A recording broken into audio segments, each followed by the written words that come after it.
Hi, it's Andy, and today I'm bringing you my July wrap-up.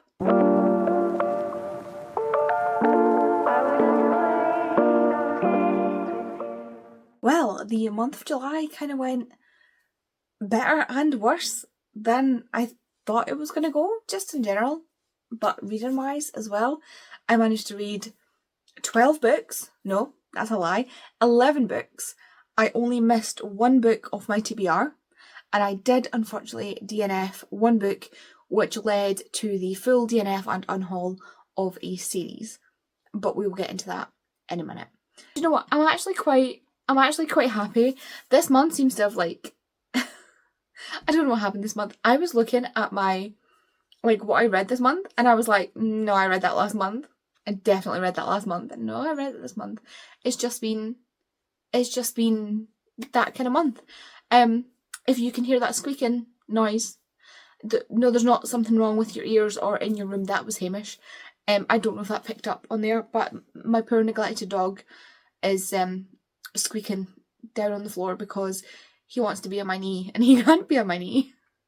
He needs to stay on the floor. He only has the entire floor space, a dog bed, and Vicky's bed that we've still not put away from her being here, with the full covers and pillows and stuff to choose from to lie on. But he wants to be on my knee. So that's the whining you're gonna hear through this video, apparently. Is him begging to be on my knee. I gave him a treat scramble to sort him out. I basically take a little handful of treats and just go whoop, and let him go on a little scramble. Anyway, so yes, reading for the month. Yeah, so July, just kind of, I don't know. I don't even know how July's reading went. I think it was an overall positive, but I'll just start and we'll see where we go. So the first thing I read, which was the start of the month, was so up here that it kind of just was only going to go down. So the first thing I read was Out on a Limb by Hannah Bonham Young. This is the first book by Hannah Bonham Young that is the one that everybody goes on about, and I can totally see why. This was incredible. This is about Wynne, who meets Bo at I was going to call him Ro there for some reason, who meets Bo at her friend's Halloween party, and they're both dressed as pirates, even though they didn't plan it. They don't know each other. They've just met. And they are both actually dressed as pirates because, I don't know if you can see on the cover here, Wynne has a tiny hand, as she calls it. So due to a birth defect, genetic problem, I'm not entirely sure exactly what causes the limb difference with the hand. She was born with a congenital issue with her hand, or congenital difference with her hand, and so her hand did not fully form, and so she has a, again, as she calls it, tiny hand. The author, Hannah Bonham Young, also has the same hand difference, limb difference herself, and so she wears the hook to be pirate, and Bo, as you can see here, has a prosthetic leg, and so he wears a little thing over it to make it look like a peg. So he has a peg leg as a pirate, and they meet and they're like, oh, as they read it there, and they get on a house on fire, and they end up having a one night stand, and Wynne ends up pregnant because she's a little bit scatterbrained and is not really reliable with taking her pill. But they decide to make it work, and so they decide they will not be a couple, but they will work together, they will keep the baby, and that they will co-parent. And so it is following them as they work through this pregnancy together and work together to sort of work on being parents and work through their own stuff. And it's just, this is a romance, but it's also a contemporary. So it's a romance in the sense that yes, they do fall for each other, and it's a beautiful, just absolutely perfect romance, and I love it so much. But it's also very much looks into what it's like to be disabled in the world, and disabled and pregnant, and disabled and a parent, although you don't really see them as parents obviously, but the idea of her coming to terms with what it's going to be like to have a small child, like a baby, and not be able to have full facility of both hands. And because it's all from her head, you don't like switch perspectives. She has to sort of think around that, how she's going to manage it.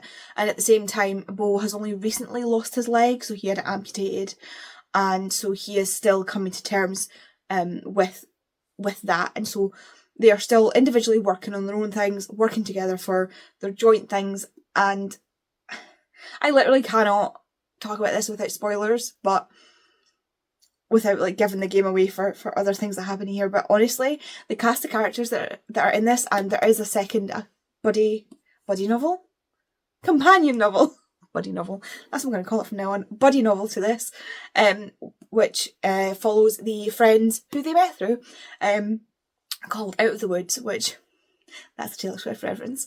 And I'm so excited to read it because they're already a couple, they're an established couple, and I am excited to see it's kind of like a second chance, not a second chance romance, but it's a very much like Chloe Lisa's book where, oh, which one is it? The one with Freya and Aidan, where they are having issues in their marriage and they have to fix it. But this one, honestly, as someone who is disabled, and like, it just spoke to me on a different level. But at the same time, I'm also in that weird area where I'm privileged in a way that I don't look disabled. And so, like, you don't naturally identify me as being disabled like you would, for example, Wyn, if you can see her hand, or Bo if he doesn't have his prosthetic on, or you can see his prosthetic. And so people don't treat me differently when they see me. Like, they don't treat me as they would somebody who is disabled. But at the same time, I also lose out on the privilege of not looking disabled because people treat me as if I'm not disabled. If that makes sense. So it's a weird and wonderful thing, but this book, I don't know what to say to get you to read this book, but yeah, I will read anything Hannah Bonham Young writes. Give me your grocery list, I will read it, as long as you write it. Next up was Wild Love by Elsie Silver. This is Elsie Silver's new series. It's like, so Elsie Silver does like companion series, but they all link up in the same world. So like the Chestnut Springs series, the Gold Rush Ranch, I can never say it. They are both separate companion series. So like each book is a companion to the other, like it's a series, because they all work, like they all go in a, like the Chestnut Springs series, for example. It is a series in that each book follows on chronologically from the other, but they can all be standalone books at the same time. Like it's not like a series where if you pick up one, you're going to have no clue as to what's going on if you've not picked up the previous one. So they're like a series of companion novels, if that makes sense, but they do have a through line. Does that make sense? Okay? You're with me. But then, in the wider aspect of it, so the Chestnut Springs series follows the Eaton family, or mainly follows the Eaton family, and you mostly follow the brothers. And then they also have a sister, Violet, and Violet's book is in the Gold Rush Ranch series, which then follows Violet and her friends where she lives over in Gold Rush Ranch, which I showed you this in the vlog and I'll show you it again. So here we have so Chestnut Springs is here. This is Chestnut Springs here. And then Ruby Creek, this is where the Gold Rush Ranch is. And then Rose Hill, this here, this is where this is set. So one of the characters in the Chestnut Springs series, her brother is the main character of this book. I need strings. So they're all connected. They all exist in the same world. They can all go and visit each other. They are all aware of each other. It is all one big universe. You know, it's like, it's all a contemporary, like it's all in our, like it's all, you know what I mean? You know what I mean? I'm overdoing it. Anyway, and so this is the new set. So it'll be Wild Love, Wild Eyes, and then whatever comes next after that. So this follows Ford, and Ford has decided to sack in what he was doing previously and open a recording studio. back in Ruby Creek. Ruby Creek? That's wrong. Rose Hill. I just said it. And so this is about him doing that. But at the same time, his best friend's sister, whose name is Rosie, she has just had an issue at work that does contain some sexual assault. Just a little bit of sexual assault, nothing too graphic if you are worried about that. And it's right at the start, and it is a shit show, but it is challenged at the time. She doesn't just stand there for it, she does challenge it. And so she ends up being dismissed from her job. She's not the guilty party, by the way, just so you know. And she goes home to Rose Hill, and as you can imagine, brother's best friend's sister. The trope is staring you right in the face. I was so unsure about this when I started it, and I would put this off for so long, but do you know what? It's Elsie Silver. I should have trusted the process. I love this so much. Like, they have this, like, semi-antagonistic relationship, and I don't know, Elsie just writes these characters so well, where, like, she's written so many characters, and yet I can tell you the difference in each and every one of them, and I just think that just speaks to her writing. It really, really does. I'm so excited to get my hands on Wild Eyes, because that follows the best friend and the brother, like the brother of Rosie and the best friend of Ford, and the first act that is going to be recording at his studio, who is also like a good chunk younger, so it's going to be an age gap romance. And I say a good chunk, like she's in her mid to late 20s, and he's in like his mid to late 30s, so like 10ish year age gap, I think. 10 to 12 year age gap. So I'm excited for that, because I really like the brother, and I think he's going to have a great story. This is just turning into me telling you what I'm excited to read. I'm sorry, it's like July wrap up featuring anticipated releases. Anyway, I will try and move it along. Next up is another Hannah Bonham Young, and it is Next to You. This is the buddy book companion novel to Next of Kin, which I read last month or a month before, I don't remember. And this is actually the first Hannah Bonham Young book that I wanted to read, and then found out it was a companion novel to another book, so I got the other book to read it, to then read this one. And this follows Lane, who is one of the best friends of the female main character from the first book, and his name is Matt. Matt is the best friend of the male main character from the first book. And Lane is kind of having a bit of a midlife crisis, and everything is kind of up in the air and just all over the place. And she buys a bus. She buys an old school bus, and she decides she's going to renovate it. And who better to help her renovate it than Matt, who is a mechanic. And Matt, who has been in love with her for about the entire time they have been friends. But she has no clue. Even though he has been relentlessly flirting with her, she just thinks, oh, that's Matt. Matt's a friendly guy. And she has no clue that he's actually flirting with her. Like, see the moment when, like, she does that thing. I said this about another book recently in one of my vlogs. I can't remember which book it was for the life of me, but she has that, like, brain drop moment where, like, he has to overtly say to her that he's attracted to her, and suddenly it was Daughter of the Moon Goddess, that was it.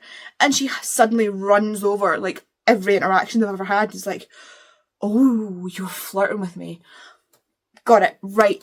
Now I'm with you. I am on the right track now. I am on the same page. And she's just like, I'm with you. Yeah.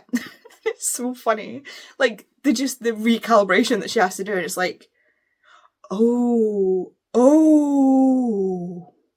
right. That was, right, okay. And, okay, that was, okay. I'm with you. Because he never does anything that's like, he never, like, just pulls her in to kiss it. Like, he never does any, he's just like, I love Matt. He's so cute, and he's plus size. He's just, anyway, yeah, but also, there's like an Delilah Green kind of Astrid Parker situation going on here as well. So Lane is a twin, and her twin is getting married, so she has to go back to visit for her twin's wedding. And this is where it's like Delilah Green, Ashton Parker-esque.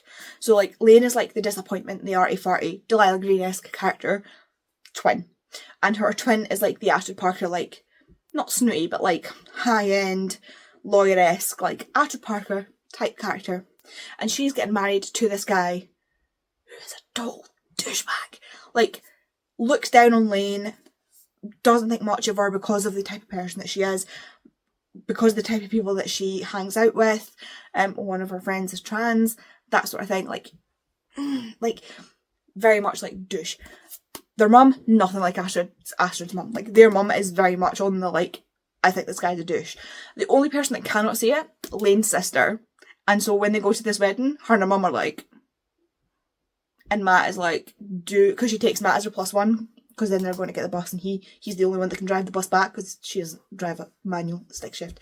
And Matt is at this wedding, and he's like, do we need to escape with the bride? And it's like a whole Delilah Green-esque. Not quite, because like it's on that, like, if you've read that, you'll understand. If you read this, you'll see the parallels and be like, I see it. You know, I apologise right now for this wrap up, because it is going, whew, I'm losing control of it. But yeah, there's so much that happens in this book, but it doesn't feel like a slog. Do you know what I mean? Like, there's so much packed in this book, but it's so, I don't know, I just love it. It just, oh my god, I love this book so much. It was so much fun to read. So much fun to read. Again, love the characters. Love the fact that they are so respectful of each other and give each other space. And like, again, Hannah Bonham Young, if she writes it, I will read it. Next up, I read Fire Study by Maria V. Snyder. Yes, I was supposed to read that last month even. The month before. Whatever. What's your point? Yeah. I was just, I don't know. I ended up putting this off.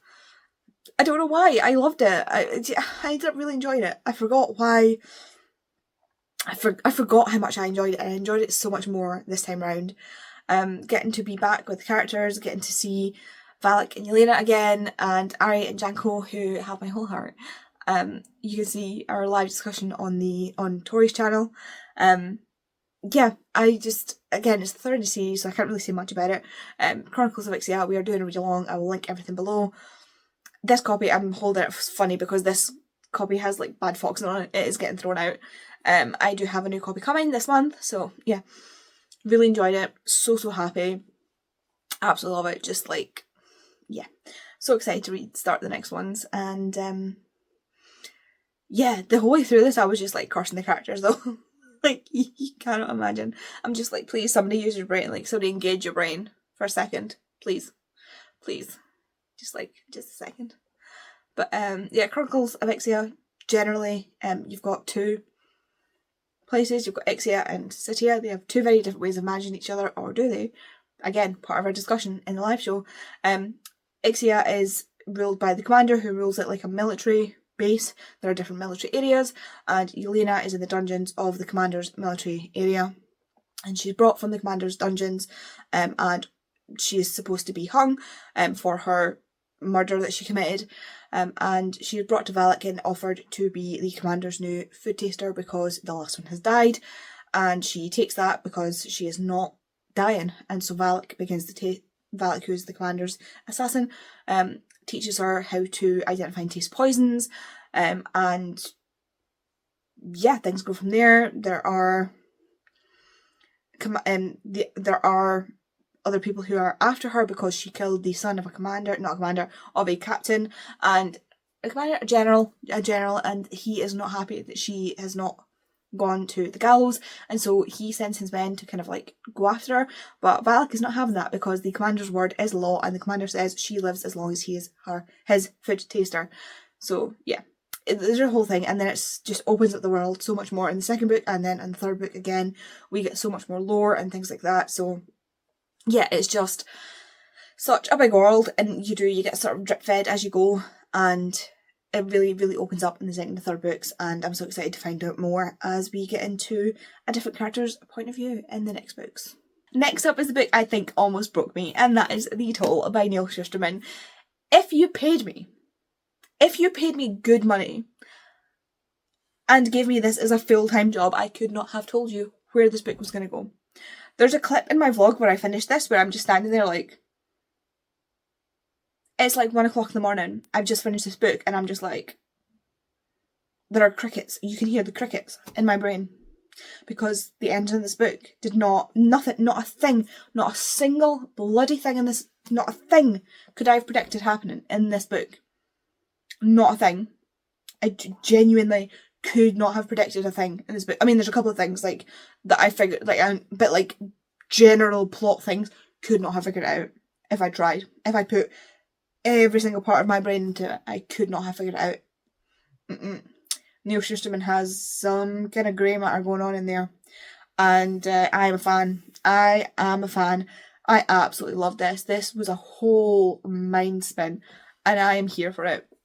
I should have read, well, I don't know if I should have read the Ark of the Scythe earlier, because I don't know if like a few years ago Andy could have read this, or if like now is the best time that I could have read it. But like, do you know when you just wish a story have been with you for longer? Like, I wish that I had known this story for longer than I actually have had it inside me.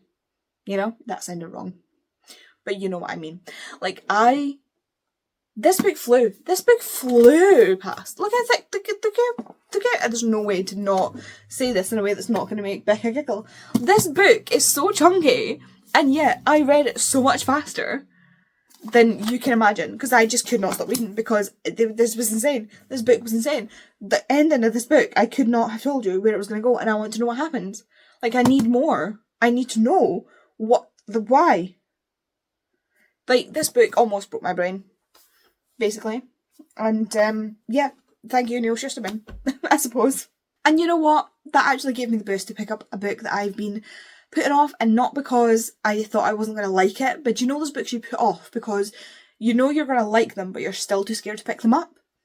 You know those ones? Well, I picked up one of those, and that is When We Left Cuba by Chanel Clayton. This is the second book in the Cuba saga by Chanel Clayton, the first one being Next Year in Havana. I think that's what the first one's called.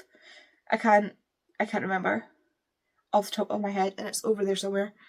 Next Year in Havana, yes. So this is a series, a kind of epic series. So it's a historical fiction kind of surrounding the Cuban Revolution, and predominantly following this one family called the Perez family. And so the first book follows the granddaughter of one of the main families. So there's this main family that is mostly made up of sisters. They had one brother, he died during the revolution, and he's important in a second. I'll get back to him in a second. But one of the granddaughters of one of the sisters of this family decided she's going to go back to Cuba because Cuba has finally reopened to the world. So after the Cuban Revolution, it basically shut down and became insular. And especially Americans and those exiled from Cuba were not allowed in. And it is finally kind of opened up. This is a real thing that happened, by the way. It finally opened up, and she decided she was going to go back, or not back because she's never been. She was going to go on behalf of her family and kind of try and find out things, find out about family, friends, see if the house was still there, see if they could find, like she was told about things that were buried in the garden of the house, and just see Cuba for herself because she's never been, and it is such a big part of her history. And so that's what the first book is about, and it hooked me right away. It was so rich in the history and the atmosphere and the background. It was incredible. And one of the predominant characters in that is the main character's great aunt Beatrice. And Beatrice has a lot of secrets. And a lot of secrets that she's not quite ready to tell to her great niece. This book follows Beatrice Perez.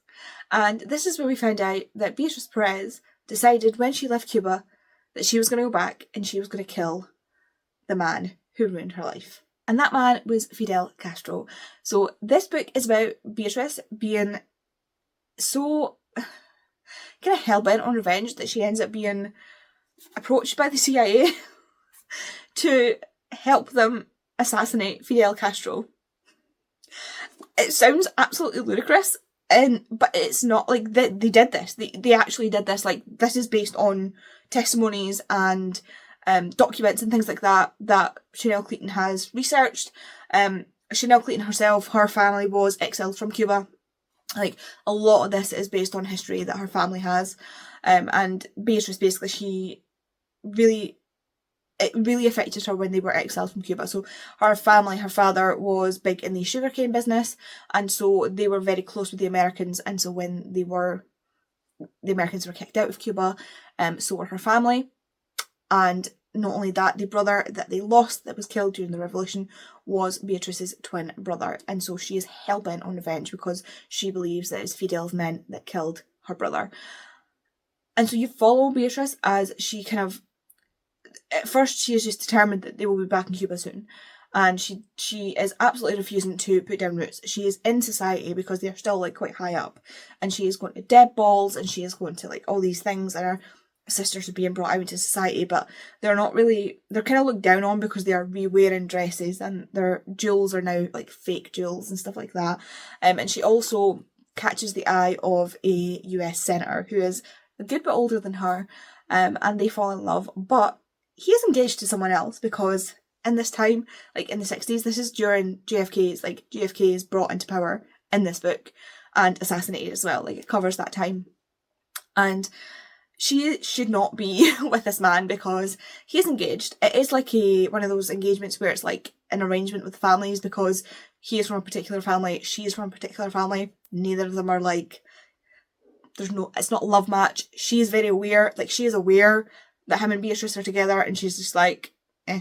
Like, she doesn't care. She says to Beatrice herself, I don't care. Like, I don't love him. Like, I'm going, like, do what you want. Like, I don't care. Like, she's aware that it's going on. She's aware of what's going on. She's like, you know, I have to marry him for this. I don't care. Do what you want. And so you see her in these two different things where there's one where she refuses to put down roots, and she is all about getting back to Cuba, and trying to find a way to kill Fidel Castro. And then there's the other side of her that is fallen deeply, deeply in love with this man who is everything that she is trying to get away from. He is this sort of blonde hair, blue eyed, all American, you know, US senator. And, you know, she is in her 20s, her early 20s when this happens, and he is in his 30s, like his mid 30s. So again, it's this age gap, but at the same time, it's like, it's so, I don't know, I love this. Like, this book starts the day Fidel Castro dies, and she gets a delivery of champagne from someone, and it's like, where are we going back to? What's happening? What's going on? So obviously she survives, but there's so many points in this book where I genuinely thought she was going to get caught and die. Like, she obviously never manages to kill Fidel Castro. She obviously survives it because of the start, but like the journey, the roller coaster we take to get there, oh my god. And the next book I believe actually goes back, and it's their mother, and it's like strangers on a train situation. So that'll be interesting. But yeah, the way Chanel Clayton builds these characters, this atmosphere, because they live in Florida, because that's kind of where they all got exiled to. This book, like, again, like the mind twisty and the way it works she works with like actual Cuban and American history is just absolutely fascinating. Then we had a little womp womp. And that was Powerless by Lauren Robert. This was so disappointing. This was so disappointing in so many different ways. I really wanted to love this book. You can see I've got the Red Queen series sitting there. Everybody says this is like Red Queen and Hunger Games. Two books that I absolutely adore. And, I even watched somebody read this book and said that they could pick up, like, there were scenes that were just lifted out of Red Queen. And honestly, I should have loved this book, but I didn't even get 10 pages in. I got 10 pages in before I DNF'd this. So yeah, I kind of got 3 strikes in 10 pages, and it was just out. First of all, I wasn't particularly vibing with the writing. It was someone else described it as very adjective-y, and I was like, yeah, no, I see what you mean. I was struggling to describe it, and someone else was like, you don't need to put an adjective before every word, and I was like, that was it. You just like, it's like how many words, it's like when you can't reach your word count, so you just start throwing in shit. That's what it was like. That's what it was like to read it. And I don't know, some people may like that style of writing, and it just wasn't for me. It just wasn't for me. That was strike one. Strike two was that this male main character really needed you to know that his brother was not his brother, he was his half-brother. His half-brother. Don't get it twisted. His half-brother. Half-brother. Not his brother, his half-brother. Half-brother. And as someone who has siblings who are like half-siblings, I don't know. No. Absolutely not. Like, and it's not even like they didn't get along. Like, they got along fine. It was just that she just kept throwing in half-brother and making comparisons about how they got half of this from their dad and half of that from their dad. And it's like, no. And then the third strike that just got this whoop, right across the room was his brother, half-brother's love interest, or who I assume was going to be his half-brother's love interest, got introduced. And he, without irony, was like, oh look, there's bitchy Blair. Excuse me? Excuse me. Are you... Excuse me? What? I had to, like, check what year we were living in, because I was like, is this 2024 or 1994? Because, what? What in the Petty Mean Girl is going on? Like, I'm sorry, like, I could tell she's meant to be, like, I think it's Evangeline, or something similar, the character's called in Red Queen. She was meant to be, like, the equivalent character. I could just feel it in my bones, right? And yeah, like, I would absolutely call that character a bitch. 100%. 100%. But at least she gains that title through her actions. This character just walked into the room and just gets like, oh yeah, bitchy Blair. And nobody challenged it. Nobody said anything. His brother was just like... What? So, if one of my friends said that about somebody, I'd be like... I'm sorry, who... Sorry, you, like... No. Like I said in my vlog, there's a whole history of the word bitch, bitchy, things like that being weaponised against women. And this was the male love interest. This is how you're introducing him to me. By him shitting on his brother and then shitting on this girl that I've not even met yet. You think, as a woman to woman, Lauren Roberts, you think the best thing to get me to read your book is to immediately put another woman down, even if she's your character, even if you know intrinsically in your writing, you know that I'm going to hate her by the end of this book. I don't care. Show me. Show me that she is the most bitchiest bitch that I will ever read about. Give her a chance to earn that title. Don't just point at another woman, character or not, don't just point at her and be like, bitch. Because I won't respect you for that. In fact, I've lost all respect for her for doing that. That's one of my things where I just draw the line. I just absolutely draw the line because that is just completely unnecessary. Like, it's like, what if can you imagine out in a club and somebody's wearing like, or like talking to your boyfriend or something, and someone's like, ugh, what a bitch. It's like, you don't know anything about her. Like, you don't know anything about her. How about you go take a walk? Like, sorry. But that just, like, put a sour taste in my mouth. And there was no way I was reading anything past that. And that was literally on page 20. And this book starts on page 9. So, yeah. Reckless got taken back to the shop. And this and Powerful will be getting unhauled immediately. Next, to make myself feel better, I read How to Solve Murder by Derek and Pauline Tremaine. And this is kind of not what I was expecting at all. This is more of a memoir about Derek and Pauline's time getting their jobs at Guy's, which is a teaching museum, forensic centre, pathology centre down somewhere in England. I'm not entirely sure where. It's near London. I know it's near London, or in London. It's probably in London because they deal a lot with crimes and things like that in London, and also all of the drownings and accidents that happen along the Thames. So I'm assuming it must be in or near London. That's a good clue, Andy, that they deal with things on the Thames. And yeah, basically this just follows their lives. It's more of a memoir than anything else, with some science dropped in, and I actually quite enjoyed it. yeah, that's really just what it is. It was interesting, and it was nice to see the case studies and stuff like that, and connect dots of certain things that I've heard about and read case studies on while I was studying. And Marchioness, for example, is one of the ones that we case studied while I was in university.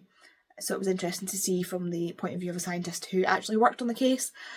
Did I wish it went more in depth with stuff? Yes. Do I understand why they didn't? Also yes. Next up was an actual pleasant surprise for once, and that was Daughter of the Moon Goddess by Celine Tan. This is the first in a duology, and this is based on a Chinese myth. It says, a retelling inspired by the Mid-Autumn legend. Do you know what? I knew before I started filming what the myth was. Oh, there we go. Inspired by the legend of Chang'e, the Moon Goddess. I probably butchered that, apologies. This captivating debut weaves Chinese mythology into a sweeping adventure of love, family, immortals, and magic. And do you know what? That actually sums up pretty well. This is, I would say, a YA. I don't know what it's marketed as, but I wasn't sure going in, but it's definitely a YA. And this can be read as a standalone. Like, I have no burning need to read the next one because there's no lead in to it. Like, this all wraps up beautifully. This all ties, loose ends, everything. Fine. Well, no, there is one thing that you know what I mean? It ties up nicely, can be read as a standalone, and I think Celine Tan did a great job to do that, to tie it all up. For me, it was a little lax on the action. It was very tame, but I still enjoyed it. But I think that's more to do with it being a YA more than anything else, because I've kind of lost my thread with YA a bit. So I think I'm more used to reading action-packed adult stuff. I don't know if that's what it is, or if it was just, I don't know. I enjoyed it, but for me, I just feel like she missed her chance with a lot of the things. There was battle scenes, but it was just there's a battle happening over there and we're doing this, and I'm like, can we do more with the battle, please? Can we do more with the fighting? Can we do more with, you've worked up this incredible magic system, can we please dig into that a bit more? You've worked on these characters who can fight and shoot bows and bows and arrows and stuff like that. You've worked on these incredible characters. Can we dig into that a little bit more, please? So it was just lacking slightly for me, and for being a chunky book, for it being lacking, because this follows years of her life. I mean, I really cannot decide where I fall on this, if I really enjoyed it or if it was just mid. So yeah, I think I'm leaning towards enjoyed it. I certainly enjoyed the Chinese mythology side of it. Absolutely loved that. Loved all the mythology, loved all the characters. It was just lacking for me in the action side of it. And not in the sense that it's meant to be a cozy, it's meant to be action packed, or it feels like it's meant to be action packed, but it was just a bit, a bit of a letdown, if that makes sense. But again, it's not a bad book by any stretch of the imagination. I just cannot get my head around my thoughts for it. I don't know. Then I started picking up my 3 rereads for the month, first of which was my Lindsay Sands reread, Mile High with a Vampire. I lied. Someone did lie. I did not lie. I was so wrong in my TBR when I talked about this book. I thought what the plot of this book was the first half of this book. The first half of this book is when they're in the plane crash and they're getting rescued. The second half is a totally new, there's a totally new thing going on, and I forgot everything about it. I totally out of my head. There's actually 6 of them, not 3 of them, 6 of them, 6 vampires, and Jet flying the plane, and then the pilot who unfortunately died in the crash, who actually turned the plane to crash so that he would die and everybody else would survive, because he was just that kind of person. And so 3 of them, what I'm remembering is 3 of them get severely injured enough that they become a danger, and then the other 3 are we need to help you get out of here. That's what it was. So yeah, the first half of this is them trying to get away with him, and then the other 2, one of them gets attacked by a bear, or one of them runs headfirst into a bear, and the other one stays with her to look after her while Quinn and Jet get to this place that's a retreat thing, and then they get rescued, and then they go and try and figure out who the hell crashed the plane, because planes don't just go down. And that's the other half of the book, is like this whole thing about the plane crashing. I totally forgot about this, and it was so interesting. I loved it. It was really quite interesting to see how much of this I've forgotten. And it was so weird because it felt like so much happened in such a short book. And it was so interesting. It was so nice to see so many characters that I've not seen in so long. Like, I get so attached to these characters, you have no idea. You have no idea how attached I get to these characters. And some of the moments in this, like, at one point, she's like, and when they're in this, like, retreat, and they're, like, waiting on the girls who've been, like, really, really badly damaged to come down and, like, kill them. It's like a horror movie scenario. And the door starts opening. And Quinn, like, shuts their eyes and, like, fires the shotgun. And then opens them again, and there's just Lucian, who's, like, one of the oldest ones. And who's, like, the head of the family, and he's the head of the council. And he's, like, absolute badass and absolute cranky, grumpy, like, total pain in the ass to everybody. He's just standing there, like...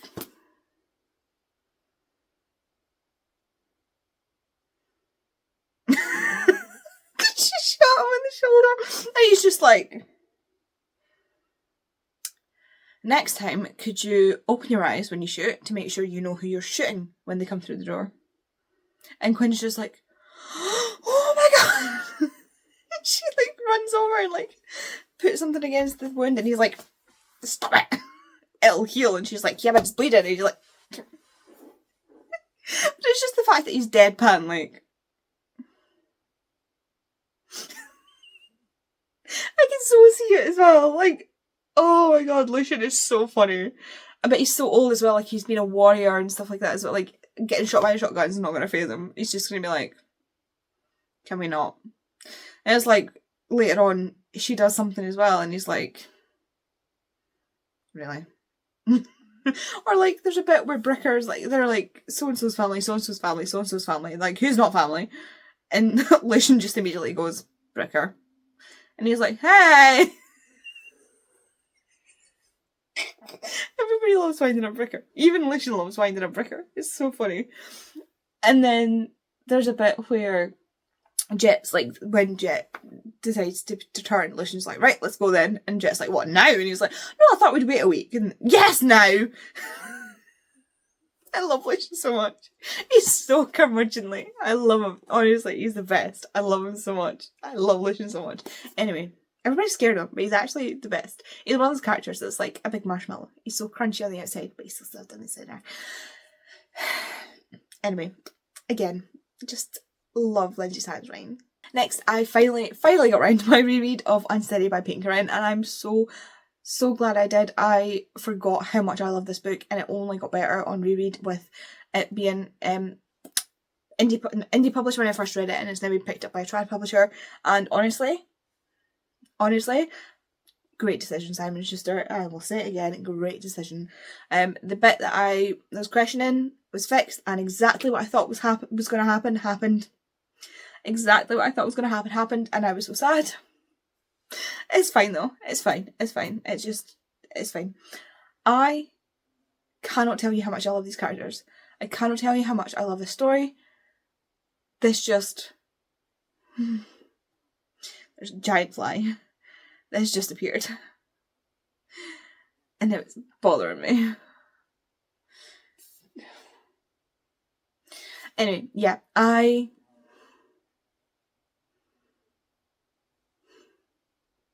love Reese so much. Like, at one point I just went like this. I think it was like 50 pages in, and I was sitting there like this, and Kay was like, did they kill your favourite character? And I was like, it's a romance book. And she was like, oh, okay. And I was like, Reese has just been like a cinnamon roll and a golden retriever wrapped up in one. I was like, he's like that Pokemon that's actually like the beagle thing. And she was like, okay. Honestly, there's like a bit in this, and there's just so...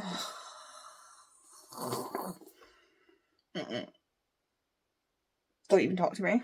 And on the same vein, I then read Collide by Bal Cabra. This is another one where I read it. Well, I actually read this before I read it today, back when it was first indie published, and this has now been picked up by try to publish her. And this is about a hockey player and a psychology student. She's studying sports psychology, but she's trying to get into this really, really, really difficult, like, top tier master's program at the university they're at. And she hates hockey because her dad was a hockey player, and she has, like, like, dad's still in her life, but they have issues. And her, what's the word? The professor that's looking after her while she's doing her thesis tells her that she has to do her thesis on hockey. Like, no ifs, no buts, no maybes. She has to do her thesis on hockey or else she is out of the programme. And so it kind of matches up with Aiden. Is he Aiden? Yeah. Aiden, who the team have just gotten in trouble for throwing a party and trashing the campus a bit. And so he takes all the blame because he's the captain and he steps up for them. And he gets punished by being told that he has to help Summer with her thesis. And he is like, no. He's like, I will clean every bit of campus with a toothbrush. I'm not doing that. And she's like, I don't need you anyway, asshole. And he's like, and so these two have this totally antagonistic relationship. She loathes hockey players. Like, she hates them. Like, it's so funny because she has this such bias against them, and he is like he really is like a golden retriever, because you know those dogs that find the one person that don't like them and they're like, you're gonna be my friend. That is exactly what Aiden does. He is determined that she's gonna like and not even like that, just like determined that he is gonna be like, show her that he is not an asshole.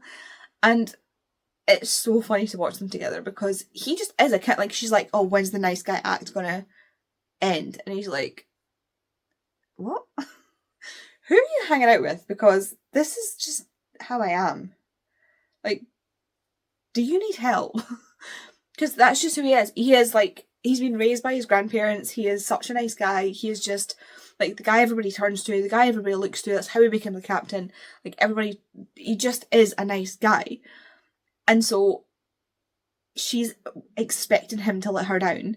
And when he doesn't, she gets annoyed at him for not doing what she expects. And it's so funny to watch them, like, hit back and forward at each other. Like, she's so angry. So angry. Like, she seriously needs therapy. And yeah, I just really love these two. She does annoy me quite a bit. But the thing I like about it as well is that even her friends are like, you need to chill the fuck out.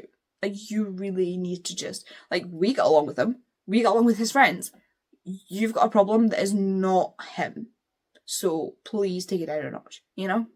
And I'm really, really looking forward to, again, this is getting a companion. Oh, As Is Unsteady. The next one is called Unloved, and it's following Ro, who is the best friend of the female main character, and Freddie, who is one of the hockey players, and I love Freddie and Ro. Like, in this, I love them, and oh my god. And the next one is called Spiral, and it follows Eli, who's one of the hockey players, and it actually goes on chronologically. So after this, he gets into the NHL. Like, he's already signed with the NHL before his, like, last year at uni, so he just has to finish off uni and then he goes to the NHL. And Eli is signed up with the same team, and so, like, they've been joined at the hip since they were kids.